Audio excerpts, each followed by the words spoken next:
بسم الله الرحمن الرحیم. نننۍ ویډیو زمونږه د دیر جندول د دغه افسوسناکې واقعې متعلق ده چې په هغې کې یو نوجوان راپاسي خپله والده صاحبه ونی خپل والد صاحب چې دی هغه قتل کوي. زما محترمو، زمونږ او ستاسو دغه نوجوان دې حد ته چا ورسو؟ په دې کې غټ لاس د چا دی؟ د دې اسباب او وجوهات څه کیدای شي؟ اول نمبر وجه د دغه متعلق هغه زمونږ او ستاسو لاپرواهي ده. مونږ خپل نوجوان خپل مرزي ته پرېښودی دی، هیڅ قسمه غم غرض چې دی مونږ په هغه باندې نه ساتو. دویم نمبر سبب چې دی هغه د تباهۍ هغه اسباب چې دي هغه ته په خپله باندې فراهم کړي دي. هغه د تباهۍ هغه لار هغه ته مونږ په خپله باندې کېښودلي ده. او دریم نمبر وجه چې ده هغه د دین نه لرېوالی دی. مونږ خپل بچي ته خپل نوجوان ته هغه دین په هغه طریقه نه دی ښودلی کوم چې هغه ته د ښودلو هغه حق و. دا درې خبرې د موږ سره بنیادي خبرې دي، بنیادي وجوهات دي. په ماشوم باندې موږ هیڅ قسمه غم غرض نه ساتو، حالانکې دا د والدینو ذمه داري ده، دا د اساتذو ذمه داري ده، دا د معاشرې د بهترینو افرادو ذمه داري ده چې دی په نوجوان نسل باندې نظر وساتي. دی د کور کلي محله کې دا نوجوان د ده سره پاتې کېږي، د ده په ناسته پاسته باندې د ده نظري، د ده په ملګرو باندې د ده نظري، د ده په موبایل باندې، د ده په لیپټاپ باندې وغیره وغیره. دا به که موږ او تاسو سوچ وکړو، زموږ د مشرانو به په دې هر شي باندې نظر و.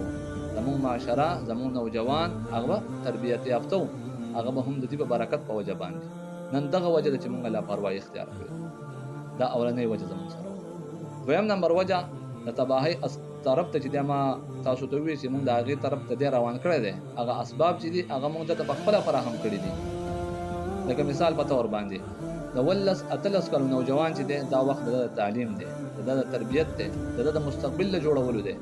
په دې وخت کې زمونږ والدین چې دي یا زموږ مشران چې دي هغه ته ګرانې موبایل واخلي یا ګران لیپټاپ واخلي، یا د هغه خواهش بس ما ته بایک واخله، ما ته موټرسایکل موټر کار واخله، حالانکې دا وخت د ضرورت هم نشته او نه دا د وخت دی. کله چې د وخت او ضرورت راغلی بیا ورته واخلئ، خو لیکن د وخت او د ضرورت نه مخکې هغه ته دا شیزونه چې دی هغه ورکړي. د دې وجې نه هغه د دې په استعمال باندې نه پوهېږي او به خامخا نقصان کوي. لکه یو ماشوم له مونږ چاړه ورکړو، دا خو د ضرورت شی دی، خو هغه د دې په استعمال نه پوهېږي، دغه ماشوم به ځان ته نقصان رسوي. دغه شانتې دا موبایل دی، دا انټرنیټ دی، دا الکترونیک میډیا ده چې کله دا ته خپل ماشوم ته ورکړو په دغه عمر کې د دې په استعمال باندې پوهه نه دی، دی به خامخا جسماني طور باندې یا روحاني طور باندې چې دی به نقصان کوي. او ډېر چې دی هغه به کوي خپل غرض مقصد چې دی د هغو نه پاتې شو. دریم نمبر خبره ما کړې وه د دین نه لرېوالی. مونږ خپل ماشوم بچی هغه د دین نه لرې کړی دی، په هغه باندې مونږ هېڅ قسمه غرض چې دی هغه د دین په حوالې سره نه دی ساتلی. مونږ پرې ناظره او قاعده ووایو بس چې دی مونږ ذمه داري ختمه شوه. نه، د دې نه پس خپل بچي ته دا د ترجمې اهمیت ظاهرول چې دی بچیا قرآن پاک غرض او مقصد چې دی هغه په دې باندې ځان پوه کول دي، د دې په ترجمه باندې، د دې په اغراض او مقاصدو باندې، د دې په حلالو او حرامو، د دې په جایز او ناجایز باندې. لکه څنګه چې موږ په دنیوي معاملاتو کې په خپل بچي باندې نظر ساتو، د فست نواره د میټرکه پورې، د FSC پورې، د BS پورې، د میډیکل پورې، د انجینیرینګ پورې، او خپله ذمه داري چې د هغه دا ګڼو. او که دغه ونه شي بیا ورته یو ویزه وکړو، بهر ملک ته ولیږو، او بیا چې هغه کله په جاب باندې شي موږ وایو موږ خپله ذمه داري پوره کړه.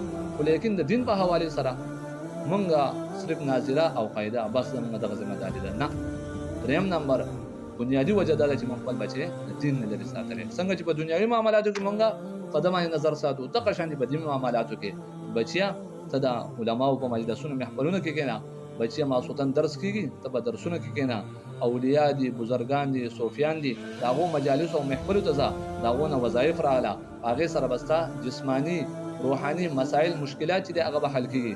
الله تبارک وتعالی ته د نږدېوالي او د جوړښت طریقې به ورته ښایي چې کله ماشوم داسې جوړ شو دی به د معاشرې بهترین فرد جوړېږي. دا درې خبرې زموږ ستاسو سره، زموږ او ستاسو لاپرواهي، د تباهۍ اسباب په خپله فراهم کول او د دین نه لرېوالی. کله چې په دې دریو خبرو باندې موږ څه نظر ونه ساتو، زموږ بچی زموږ نه لاړو، زموږ بچی زموږ نه تباه شو، چې کله زموږ نوجوان په جرم کې انتها ته ورسي، نو بیا موږ څه وکړو؟ په ځان باندې پوه شو، بیا یکدم په هغه باندې څه وکړو؟ پابندیانې ولګوو، یکدم په هغه باندې سختي وکړو، یکدم هغه سره وهل ټکول شروع کړو. دا بیا هم غلطه خبره ده چې کله دا درو خبرو خیال موږ نه ساتلی او په څلورمه خبره چې دا هغه بیا موږ په زور زبردستۍ سره په هغه باندې منا وکړو بیا دا هغه نشي کولی. لکه دغه د دیر دا واقعه چې ده دغه ماشوم به په یو پیر په ویډیو باندې او په پبجي باندې په ټیک ټاک باندې خپل پلار نه ویشته بلکې دی د 15 شپږ کال نه چې دی په دغه کې اخته وروسته به چې پلار چې دا سختي کړي او هغه سختي به بیا هغه نشو برداشت کولی.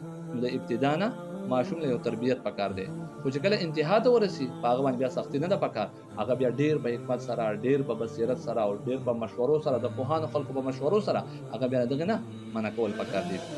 په اخر کې زه خپل دغه نوجوانانو ته خپل دغه ملګرو ته یو ډیر عاجزانه درخواست کوم چې زمونږ او تاسو د پاره تاسو والدینو تاسو مشرانو تاسو اساتذو چې د کم مستقبل انتخاب کړی دی هغه کې تاسو خیر دی هغه کې تاسو فائدہ ده تاسو په هغه باندې خپل لګه توجه ورځوي په هغه باندې خپل فوکس وکړئ ان شاء الله تاسو مستقبل چې دی هغه به روښانه او د دې فضولیاتونه د دې لغویاتونه د دې اجتناب وکړئ پرهیز وکړئ ان شاء الله په دې کې به موږ تاسو ټول خیر وي. واخر دعوانا الحمد لله رب العالمین.